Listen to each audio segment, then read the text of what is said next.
Thank you so much for joining us on Spaces today. We have a contingent of speakers from KRA. Our discussion tonight is on best practices in filing tax returns, especially this tough filing season this year, given eTIMS and all. We'll get started and then Joe will continue when he comes. I think it's one of the tougher filing seasons, especially given eTIMS is required in a lot of the filing that we're doing.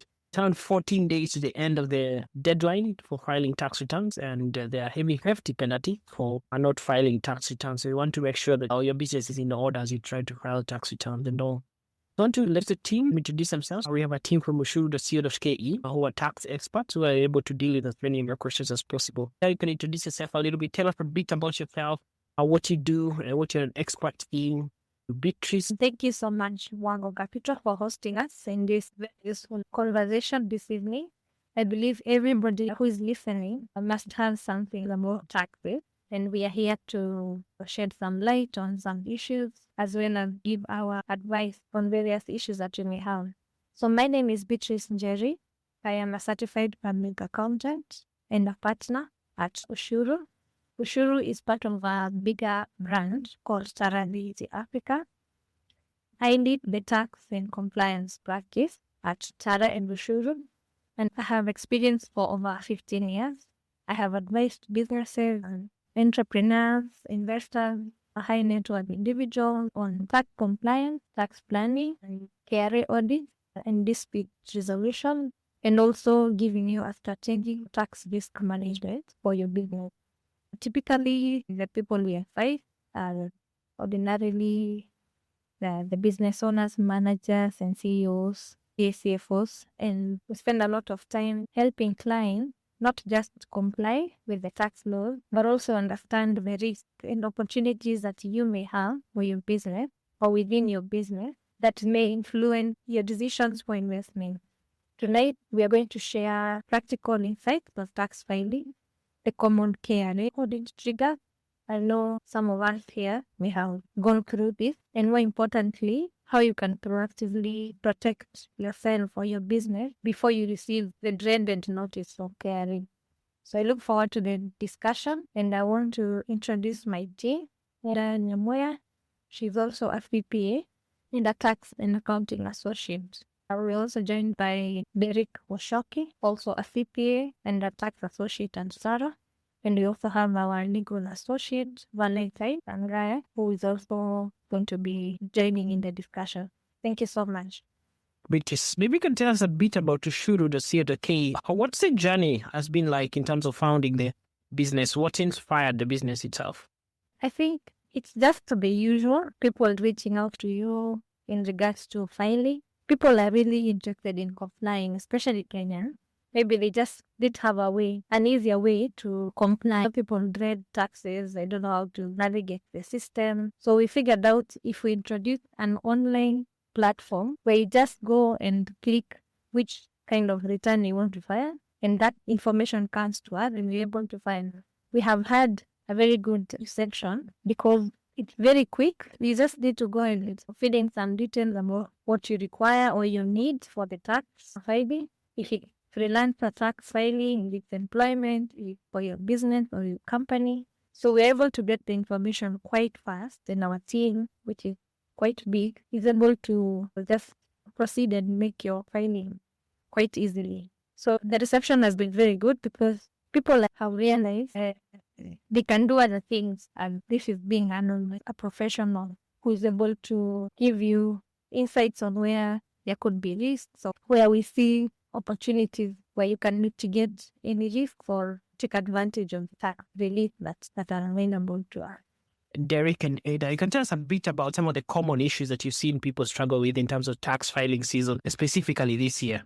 So some of the challenges that you've seen from the taxpayers or most of our clients is the lack of supporting documents, which is actually a thorn in the flesh, given that you need to validate your income and expenses, especially for the year 2025. So we've seen quite a number of clients who do not have proper supporting documents, and we have been able to advise them on the same. The next challenge I have seen is people mixing their business income and expenses together with their personal expenses as well.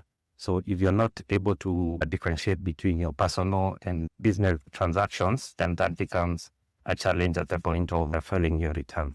So then a best practice there, what would you advise someone who's a small business? They're wondering how to distinguish between what's a business expense, what's a non-business expense, what's taxable and what's not taxable. What is the best practice there? And there's also a rule around how long you should keep your records. I think sometimes business owners forget that. Could you remind our listeners on those kind of rules and regulations around that? So when it comes to record keeping, you should have your records for the past 5 years at least, because then if the KRA were to do an audit and request for this documentation and you're not able to support that position, then that becomes a challenge. So you should at least have your records for the past 5 years. So that's about 5 years. And then the recommendation to rate your personal and your business expenses is that for your business expenses, these should be expenses that are wholly and exclusively incurred in the process of you generating income. So anything that is wholly and exclusively incurred does qualify as a business expense. But then if it's of a personal nature, you're not supposed to claim that expense. Before I go to Ada, I want to ask you a further question. So there's something unique about the tax filing season this year. It's in the back of eTIMS becoming more of a recurrent around businesses, people asking for eTIMS. Could you tell us a bit what's different about this tax filing season this year? And where are we in terms of transition towards eTIMS and all? And what exactly is this eTIMS itself for someone who's new in the process? And that's a very good question. So 2025 is a bit different as compared to prior periods when it comes to filing your annual returns. And this is especially because the KRA has rolled out a system to validate your income and expenses against the eTIMS or TIN records that they have, against the withholding tax return, against the customs and import records, and pays for maybe salaries and wages, and of course bank and financial transactional data where applicable. But basically, when we refer to eTIMS, it's an electronic tax invoicing management system that is actually grounded very well in the law, and that is through the Section 23A of the Tax Procedures Act. So it's basically an electronic invoice that is transmitted real-time to KRA, and all incomes and expenses should be transmitted through this system. Of course, we have a few exemptions as stipulated out in the law. For example, imports from different jurisdictions. Of course, you will not get eTIMS for that. eTIMS is an electronic tax invoicing management system, and you're basically supposed to comply when it comes to income. And then for the expenses that you're claiming, you should, of course, have eTIMS supporting invoices for this. And what if you don't? Because I think there is something that KRA has given a bit of guidance about the eTIMS itself. What can you do when you don't have supporting eTIMS verified invoices? How do you file tax returns then this year? Are you doomed? Not entirely, because KRA has done a concession to just allow you to claim these expenses that are not fully eTIMS supported. So basically what they've done is that they've provided a manual and eTIMS Excel document that you're basically supposed to fill out, and you should have records of those details, which it would include supplier's name, the invoice number, the relevant invoice date, and the relevant amount. Of course, these will also be subject to validation, so it doesn't completely rule out the validation aspect of it. So again, over and above this, you're also supposed to provide now the supporting documents for these invoices that are not eTIMS compliant. And the supporting documents, of course, would include the supplier invoices, contracts and agreements you have, and posting and as well. So I want to introduce my co-host, Joel. This tax season, it's a very busy season. But thank you for coming to co-host. The next question is mostly towards Ada and about the tax season. You can proceed, Joel.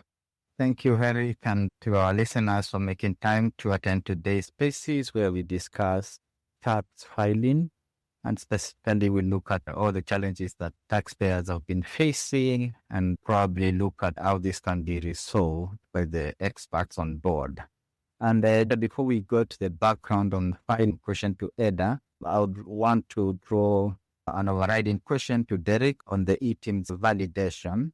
And Derek, you said that taxpayers will be required to upload an eTIMS schedule of invoices on iTax before doing the actual filing, together with the supporting documentation.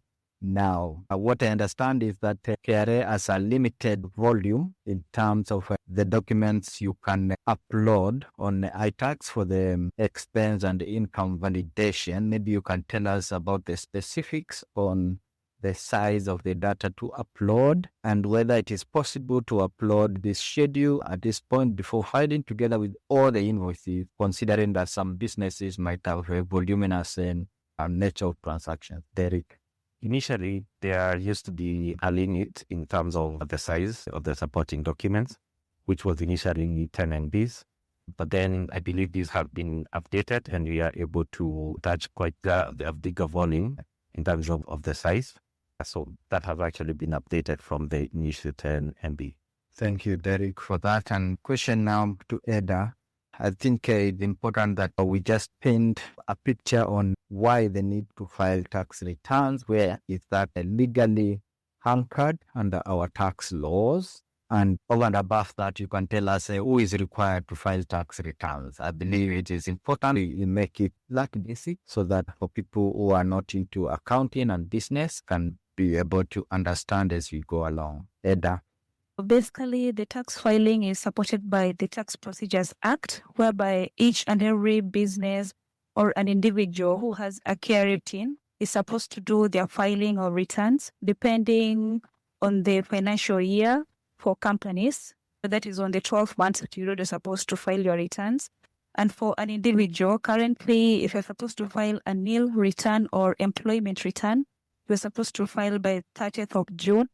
If not, you'll get penalties and interest. And especially if you have any tax due for companies or individuals, if you're expecting to have any tax due, you're supposed to file before 30th of April. So if currently you have not filed your returns yet and you are expecting any tax due, you should be expecting some sorts of penalties and interest for late filing, which is 5% of the tax due and 1% of the tax due. Thank you, Eda. Speaking of penalties and interest, maybe you can help us understand what do the penalties look like. You mentioned about penalties for cases of taxpayers who have not paid or who did not pay their balance of tax by the 30th of April. You can also let us know how the penalties look like for late filing or non-filing of tax returns. It is different for individuals. For individuals, the penalties are 2,000 or 5% of the tax due, whichever is higher. And for companies, the penalties is 20,000 or 5% of the tax due, whichever is higher. So if you do not file your returns before the 30th of April and you had any tax due, you will also be subjected to 1% of the principal tax amount, which will be accumulating on a monthly basis. Thank you, Eda. Now, in the Finance Bill 2026, there has been a proposal to reintroduce tax amnesty. And I have encountered some taxpayers who say, I'm not going to bother or belabor the filing. After all, there will be tax amnesty coming soon. What would you say to such taxpayers? Basically, the finance bill is just a proposal on the table. It's yet to become an act.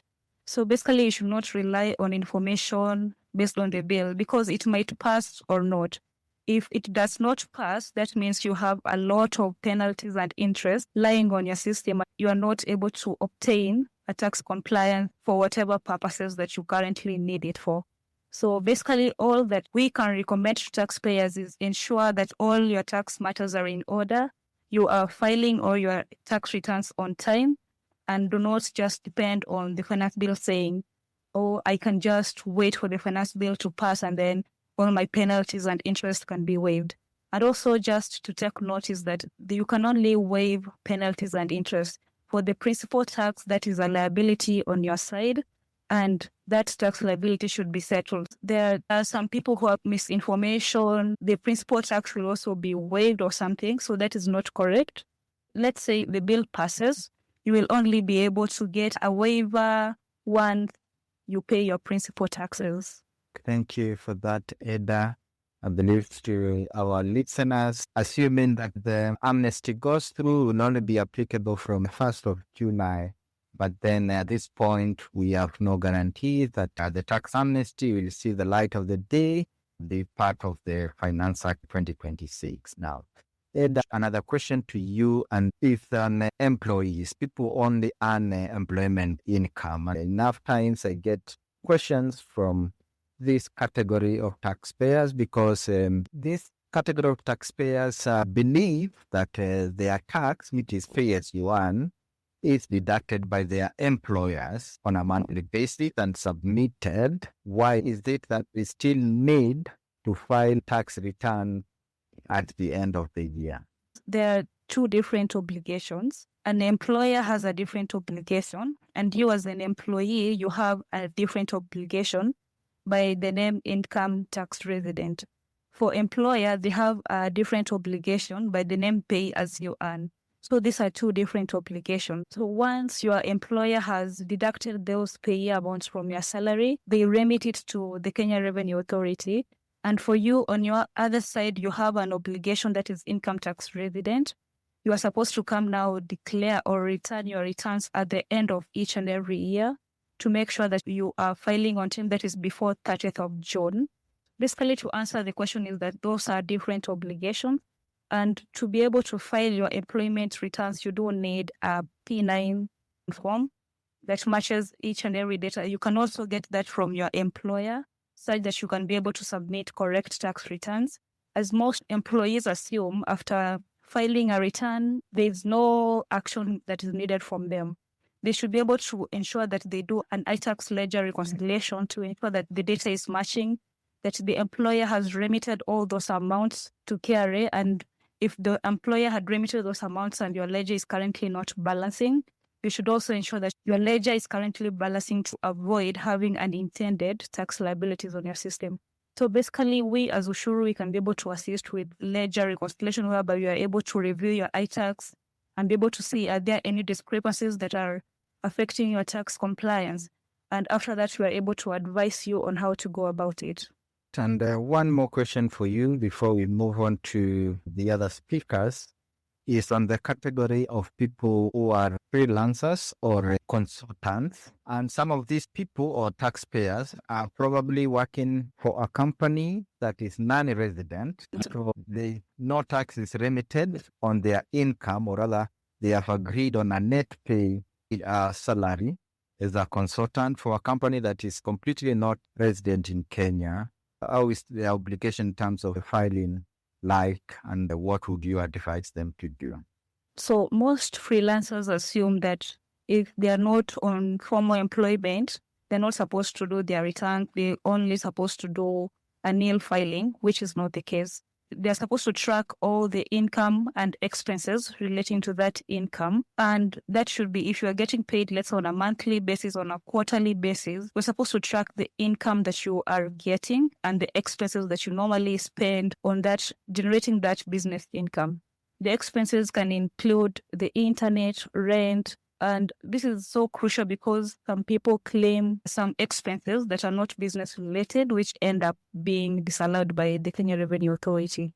So what we do recommend is that you have all your income and expenses in order. That is through even bookkeeping, which of course we normally do. We do assist with bookkeeping to ensure that you have all your accounts in order, such that when it comes to the tax filing season, all you have to do is declare, because you can already trust on the information that we have assisted you to prepare based on all the information. Of course, we do request the invoices for expenses and all the income. You are supposed to come and declare all the incomes that you have earned and expenses, and then on the net profit, pay taxes on it. If you do ignore this, of course, you can be easily subjected to an audit. And when KRA recognizes that you are earning some income and you're not declaring, they can be able to backdate even up to a period of 5 years and issue assessments on that, which can, of course, cause a lot of penalties and interest and cause a cash flow issue on the long run. Thank you, Edda, for that clarification with regard to people who are into consultancy. And changing gears to Beatrice, and question for you is that Edda mentioned about risking tax audits. So maybe you can help us understand what are some of the triggers that can make one be subject to a KRA audit, And what would be some of the red flags that KRA may be looking out to spot on taxpayers that they need to carry out an audit, and help us understand how to go about such audits? Beatrice. That's a very crucial question because we have seen a lot of this happening. All of us here are candidates for audit. So if you get an audit letter from KRA, do not attend because which means you are not disabled and you're scaling. If it's your business, it means you're not just an ordinary small business or small person. You're being recognized by the government, specifically the KRA. So what we have seen that causes some of these triggers to the audit, number one, and say it's the lifestyle versus what you declare. I know so many people who file need return, and yet the life you're living is not necessarily online. You're flaunting out there with your high life, and you're filing a need return. So KRA will highly identify you and want to probe more into what is financing this lifestyle. For example, you're acquiring high value property, you have a luxury car, you have significant bank transactions, and we know that these guys can access your bank account in some way. But you keep traveling, yet when you're filing, you're only filing a VAT return. So of course this will trigger an audit. The other common triggers we see, and this is more for our business, if you have a VAT obligation and you have been filing on a monthly basis, and when you come to file your tax at the end of the year, these figures that you declared for VAT, if you accumulate them for the whole year versus what you have declared as your income or sales at the end of the year do not match, KRA will notice the difference between those two, and that will become an automatic audit. And they can even disallow some of your input VAT, whatever the difference will be, the VAT that was higher than the income tax. So they will assess you for income tax on that difference. If it's vice versa, then the 16% on the VAT, which can also be backdated to a monthly basis because VAT is a monthly obligation. The other triggers are being if you're reporting persistent losses several years while you're still continuing with operations, this will obviously attract scrutiny because KRA may ask, so how are you funding the operation if you're constantly reporting losses? Are you really declaring all your revenues or are you hiding some? Do you have real expenses or are you exaggerating the expenses so that you can report a loss? If you have declared that you have salaries in your expenses, because salaries is an allowable or deductible expense for contract filing. So if you have declared payroll or salary as an expense and you have been filing pay on a monthly basis, again it will be matched. At least matching the pay you have been paying on a monthly basis, is it matching to the wages that you have reported for the year? So the main thing here, some taxpayers may think because I have filed my return, I am compliant, but yet some of these common glaring issues may trigger audit. Some of them are just about looking at your tax filing company to ensure there are no variances, especially the ones that you can avoid. Most of them do not arise because they want to evade tax because of transactions that were not properly maintained or reported. So the mismatch arises and then KRA automatically flag them out. Oh, what I would advise to avoid this kind of trigger, it's good to always engage a professional tax practitioner who is able to check before you file, before you submit or click submit on your return. Ask yourself, is this return that I'm submitting complete and accurate, such that even if KRA to be able to defend it? So it's good to seek professional advice for them to advise you on. This may cost a red flag. Some of the classification items in your P&L or profit and loss may also be subject to scrutiny. Thank you, Beatrice, for that. And you mentioned that taxpayers need to consult an expert tax practitioner. I also understand that KRA has set up a bot called Shuru, who has been helping taxpayers file their tax returns effortless at the click of the button. What has been your experience with the Shuru so far? I would advise you to file what is on KRA's record. In most cases, this Shuru is not considering most of your other transactions that are not auto-populate on your ledger. So it's important that even before you file, you have to look at your record. For example, I've seen Shuru sending a taxpayer and you have generated 5 million eTIMS invoice. You have received 2 million eTIMS invoices. So your tax, based on 3 billion profit that you now have with 900,000. Shuru has not considered that you have paid salaries in which you did not receive an eTIMS invoice, probably have bank or finance costs that are not on eTIMS. You have other non-supported eTIMS, and as Derek had mentioned, of course, they're giving us a chance to be able to upload the eTIMS expenses. So do not just be lured to use Shuru, because I don't believe that will be an accurate provision, because you need to go through your return again, confirm line by line. Is this auto-populated number? Is it a representation of my book? Or is it just a part of what Shuru has been able to pick, and it's not entirely a complete figure? Okay. Question for Derek, and this is on SMEs or MSMEs.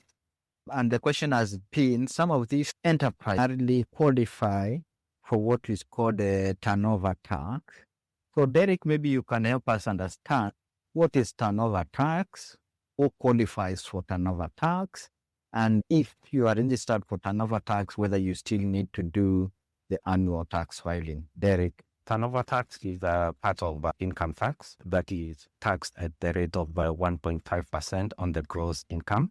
And this is subject to individuals who have revenue of between 1 million to 25 million, the normal income tax. And then there are some restrictions to people who cannot register for turnover tax. And most of them include people who have the monthly rental income. So if you have monthly rental income, you cannot register for turnover tax. If you have management or consultancy services, you cannot register for turnover tax. And then income that is also subject to final withholding tax, you cannot register for turnover tax if you have those revenues. And then turnover tax is basically filed on a monthly basis, that is on or before the 20th day of the following month. But once you file that turnover tax, you do not file income tax. Then also it's important to note that this is 1.5% of the gross turnover, and it does not allow you to deduct expenses that you may have incurred.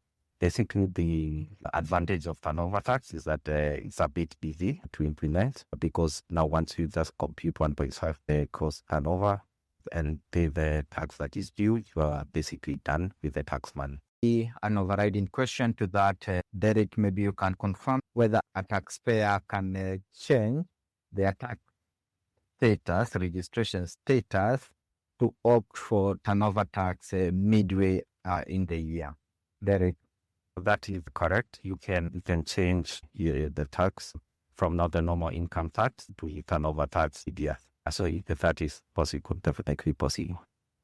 But then you'll need to file your normal income tax return for the period that is not covered by the turnover tax period after registration. Now, the registration for turnover tax, you can confirm to us whether it's something that a taxpayer can do at the comfort of their homes on iTax, or they will need to submit manual applications to tax service offices, TSOs. So to answer your question, it is possible to do this via the iTax platform, but then it also requires supporting documents and might also require you to follow up with the tax office, just to ensure that that application is approved promptly. So again, it is also a service that we have assisted most of our clients with. Thank you, Derek, for that on turnover tax. Now back to the issue of KRA audits, and the question for Mr. Gaia is, if a taxpayer receives a KRA notice or a notice to audit or an automated assessment on their email, how are they supposed to go about that? So what should they do? And from your experience, what are some of the mistakes that taxpayers commit when they receive such a notice from KRA on email?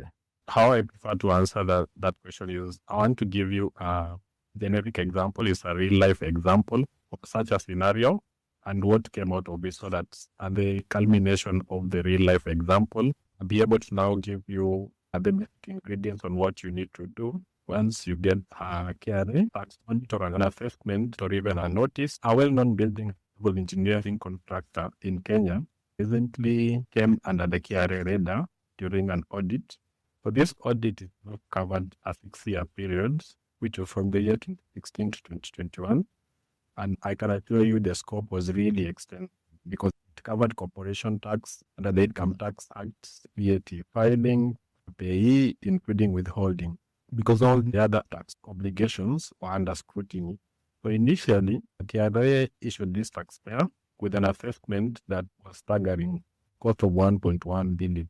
So several exchanges here and there, it was later reduced to 773 million or thereabouts. And what came out of this preliminary engagement was that KRA's issue arose from two aspects. Number one, KRA noted that the taxpayer had declared purchases amounting to 689 million. Out of these purchases, KRA noticed that suppliers were issued with invoices but did not actually supply goods because the company had invoices and ETR receipts but could not produce delivery notes, purchase orders, or transport records to prove the goods were physically received. Number two, KRA also noticed that during this period from 2016 to 2021, the company also made bank deposits. They had actually gone to the bank and made deposits of 187 million. And when they were told to justify how the 187 million came to be, it was noted that the funds did not match their declared income. The company, on the other hand, claimed that these were inter-account transfers, direct loan, but did not even have supporting documentation form of loan agreement or even bank reconciliation to support this figure. The issue now goes into a legal battle where they could not come to an understanding, and as per procedure, the company goes to challenge the tax appeal tribunal. So initially, when this matter came across at the tax appeal tribunal, they said KRA cannot come up and just claim that it cannot allow the deductions. But the ones I said amounted to 773 million without having any justification. So the company ends up winning at the tax appeal tribunal, but then KRA did not let it go. It proceeded to do an appeal at the High Court. So at the High Court, something very interesting arose. The High Court in its judgment proceeds to say that an invoice alone cannot prove validity that a supplier indeed did a supply. It also proceeds to say that commercial reality dictates that the movement of goods of any kind, be it 100, 1,000, even 100 of millions, must leave a footprint beyond. And what does this mean? That the taxpayer had a duty to produce LPOs, delivery notes, weighbridge tickets, stock records to support this claim. Basically, what the High Court said when it was dismissing this win on the part of the company is that the burden of proof lies with the taxpayer. So KRA will come to you, it will issue with a notice. It says, as per our records, what we think you're supposed to pay is this and this, to justify to us why that is not the amount of tax to pay. Joe, moving forward, what lessons can we learn from this garden of training? Is that number one, as a taxpayer, you need to keep proper records. What that means, invoices alone are not enough. You need to bring in other documents to support that indeed a supply was done. Number two, there is a timeline threshold under the Tax Procedure Act that says normally you retain documentation in regards of your business for at least 5 years or to the end of a reporting period. Number three is that where KRA goes into your bank accounts, what it does is it's going to apply the banking analysis method. This therefore means that KRA will consider everything that has been deposited as an income and everything that has been expensed from the account as an expense. But the sad truth about all of this is that it will not focus on the expenses, quote unquote, which amounts to the withdrawal. It will look at how much you've been able to deposit in your bank account, then say under the Income Tax Act, corporate income tax, 30% is what you are supposed to pay. And the other sad truth about this is that once KRA throws a ball to your court, the duty will be on you to support the transaction, and you have to prove to KRA that you do not actually owe the money that they want you to pay. So moving forward, the Kenyan tax thing is one that is based on a self-assessment system. What does it mean? Is that you look at how you've spent your income, how you've earned your income, you assess how much you're supposed to pay against the respective tax obligations, you declare and you submit. So that if you do not, and this is what we call the self-assessment under Section 28 of the Tax Procedure Act. If you do not find your taxes correct, KRA in its own powers can proceed to make something called a default assessment. So what a default assessment means is that KRA, as per its records and its overreaching powers, has gone into your books, you've supplied documentation, and its own opinion says that, for example, you said you're supposed to pay 100,000, but as in our own opinion, what you think you're supposed to pay is 350,000. And this is what's called a default assessment. Other scenarios would be maybe an additional assessment where you've gone, you've declared how much you think you're supposed to pay, and then KRA comes back to you and agree with how much you're supposed to pay. Out of all these types of assessments, you also have a right to make an amendment. So KRA can make an amendment on one side that this is how much you're supposed to pay. But even for you as a taxpayer, you have a right to go back to KRA and pay it. For example, I declared that I was supposed to pay 100,000. After looking at my books, how much I'm supposed to pay is actually 50,000, and you justify. The only takeaway from all of this is that you cannot do this outside the 5-year period. But responding to your initial question on what you need to do, so you're sitting in your office, your house, you're driving, or you're just going about your life, then KRA issues you a notice. It can be in form of a letter, it's been sent by an email, or any other form, because the Tax Procedure Act itself allows KRA to use various methods to get into you, including giving you a notification through the ITAC. So once you receive this notice, what I would advise one is do not ignore it. Take time to read through the notice, assess the notice, look at what is the basis of their notice, and what taxes are they trying to ask you to pay.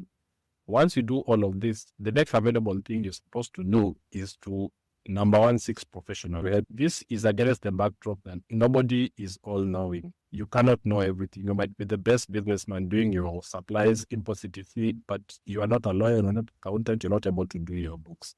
And once, Joe, you go to this professional, the first thing the professional is going to ask you is, do you have record? So the third thing you're supposed to do is supposed to gather your evidence. Gather your invoices, your receipts, your bank statements, the contracts, anything else that supports the transactions. And suppose your case to just say that I am not supposed to pay this, or this is what actually is the case. So that if you do not agree, after a back and forth with the KRA, you do not agree with them, and they also do not want to agree with you. And under the Tax Procedure Act, you're supposed to file an objection, and this objection you're supposed to file it within 30 days of being issued with an assessment, or within 30 days of the last communication from KRA to you. If you do not do it within these 30 days, what does the law understand is that you have considered the hit and you have agreed with what they're told you're supposed to pay, and that is what stands. Number 3 is that you are supposed to supply your documentation. And the best way to do this supply is through the ITAC portal. And I think Derek has covered the size and how you're able to supply. Equally, if you are dealing with officer, most of the time these notices will come from a name, maybe a senior manager at the domestic tax department, or maybe someone from the IND and all of that. Supply all this documentation through the ITAC portal, and equally send a letter and make sure that it is received with them. Because how you supply your documentation will therefore determine your compliance and the outcome. So that the biggest mistake that we notice taxpayers sometimes do is you get a letter and you ignore the letter. Or number 2, you fail to respect the timeline under the Tax Procedure Act. If you have 30 days deadline to respond within 30 days, if you're not able to respond within 30 days, ask for an extension. Once you ask for an extension, the official, the KRA official will come back to you, tell you, maybe you ask for 60 days, we can only allow you 30 days. And that indeed gives you time to prepare your defense, gather your documentation, seek professional help, and do anything else to support your case. Number 3 is that the biggest mistake you'll do is to not communicate complete. Proceed to file your response through the ITAX portal. Afterwards, or equally, send this documentation to the respective KRA official who has asked you for this information. Number 4 biggest mistake that you can do is to not rely on the professional. People will have to do DIY and it's okay. But there's a circumstance where you need to get a professional to help you look at your books. Do not hesitate. Cost aside, the outcomes will eventually make sense to you. Number 5, do not hide on other records. Because when you do this and KRA notices, therefore the assessment goes outside the 5-year limit that they're supposed to apply. And the basis will be where there is an element of fraud or illegality, it gives KRA powers to look at your documentation for the rest of the period they want to look at. If it's your employment period or whether all this other time you ever done with business. A biggest mistake you also do is to not keep your account in order. Do not dispose any records. Always ask for an eTIMS invoice. If you want to do company loan, have a loan agreement in order. Just have a document that supports why 100 shillings move from point A to B and vice versa. The last mistake that you should not do is failing to pay the tax not in dispute. Because job where you cannot afford the 100,000, you can actually request KRA for a payment plan, and KRA, as per law, is obligated to give you this payment plan. Thank you, Gaia, for that. One more question before you go, Gaia, is from my observation, it appears that KRA has been doing a lot more of conciliation-based tax audits. So maybe you can help us understand that you can pick on any top 3 reconciliations that a taxpayer is likely to encounter during KRA audit and how they can be well prepared for such. Maybe I can take that. That's a very important question. And it is actually the true position because we have seen the KRA actually intensify the audits that they are carrying out for the different individuals and the companies as well. So when it comes to mostly to reconciliation, there are some of the key things that they normally check. And maybe one of them is your sales as per VAT compared to the sales that you'd be declaring under your income tax return. So if there's a disparity between the two, then it automatically triggers KRA to either do compliance checks or audit so that now they get to the bottom of these different things. So you note that for the VAT, you'll file on a monthly basis, but then if it doesn't tie to what you'd be declaring at the end of the year, then that becomes a key issue. And then the second one that they normally look at is the reconciliation between salaries claimed under the income tax return against what you actually file on a monthly basis, which is now under the pay as you earn. So if you're claiming salaries and wages expenses of 2 million, but then on the payee returns, you've only declared maybe about 1 million shillings, and that definitely triggers the KRA to just do the compliance check. And then the next one is also around the sales, and sales as per eTIMS against what you will be declaring at the end of the period. So if the two do not tie, then that becomes a big challenge. So those are the most reconciliations that trigger these KRA audit. Also, just to add, Joe, running through the outputs, what really comes out, if your documentation is out in order, then your reconciliation obviously is going to be out. And the more the reconciliations come, the more the aspect of willful neglect and concealment arises. So just keep your documentation in order, just so if you have to go through a reconciliation, you are able to justify the VAT as against the sales and everything else that accrues. If I can also just add into this, I think what we have also seen as the biggest trigger for reconciliation is the bank analysis. So, for example, KRA would take your bank statement and assume that all your credits in the bank are revenue related. So they want you to explain between what has come into your bank versus what you have reported as your sales. Why is there a difference? What are those other credits related to? I think as we have already mentioned, you need to have very concrete documents. If it's a loan, if it's a shareholder who has input money into the business, you need to have the agreement that show those transactions into the business. Otherwise, KRA automatically will assume these are revenues and subject them now to 30% income tax. So it's very important that you make your documentation watertight to avoid this misclassification. Thank you for that, Beatrice, Gaia, and Derek. And the last question before we come to an end and really is looking at for December year and taxpayers. We only have about 2 weeks remaining before all they have to be filed. And normally what we have witnessed is that people tend to panic toward the very end. Many people will have waited until the very last week. And as a result of that, they tend to make mistakes when doing their tax filing. So question for you, Derek, is maybe you can help stand some of the do's and don'ts that the taxpayers need to take into consideration to ensure that they don't make mistakes in their filing. And then over and above that, you can help us understand in the event that one has made a mistake in their filing, whether there are avenues for amending or correcting such a tax filing mistake, and whether there are penalties tied to that. Derek. First, of course, would be that you do not panic, and especially because that's why you're having this conversation where we are just bringing in the experts from Ushuru to just get into that process and be able to assist you or handhold you. And that is when it comes to sourcing for documentation, guiding you on how we should do those manual and eTIMS schedules, what exactly we need.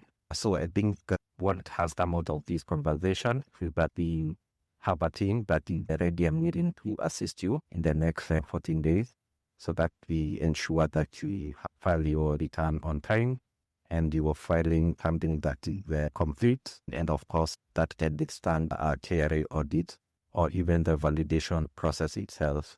And then answer your question for the amendment. It is possible to do an amended return when you file an erroneous original return.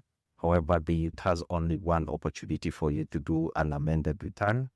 And then if you make a mistake on that amended return, then you have to physically follow up with the KRA or your tax station to just ensure that your records are rectified. But then the long and short of it is that we have a team that is here to assist you in making sure that you file your returns before the 30th of June.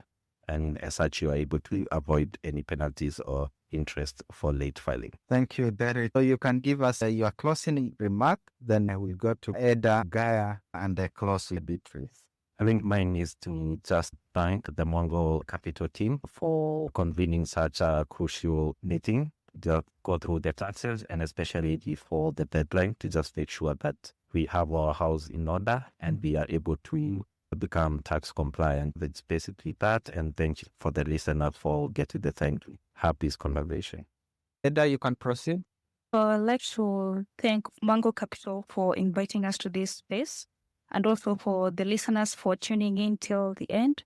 And we hope that the listeners are more enlightened about tax matters, and also just to urge the listeners to not get stuck on tax matters. And we are here to support them in case of anything that may arise before the filing season comes to an end. Thank you.